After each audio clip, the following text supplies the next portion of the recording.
So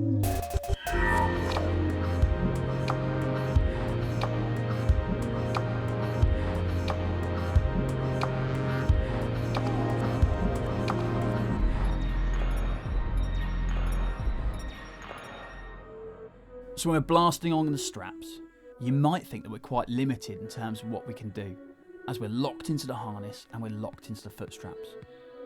So the main things we're going to have to use are our head, our hips, toes and our heels. The first is your head. Where you look is where you go.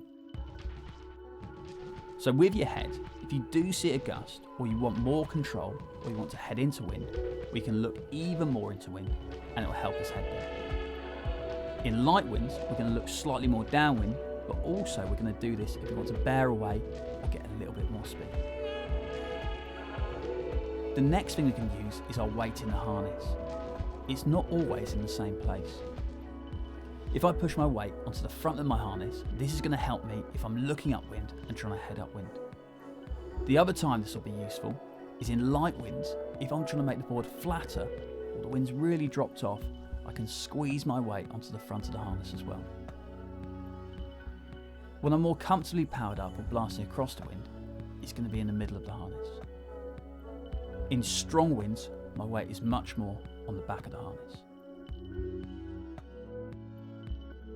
The last thing is using my toes and my heels to control the board.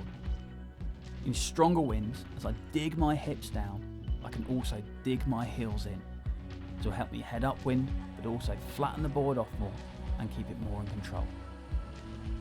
In lighter winds, I might start to roll my weight more onto my toes and even much more onto my front foot. No matter what the wind conditions, my back leg needs to be soft or flexed, so I'm not putting too much pressure on the fin.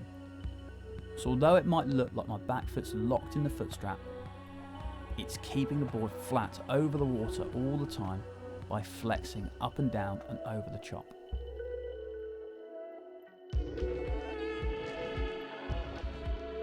The most important thing for blasting control is we preempt the conditions that are going to hit us.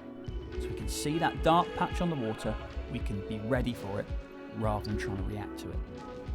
Exactly the same if we see a light patch on the water.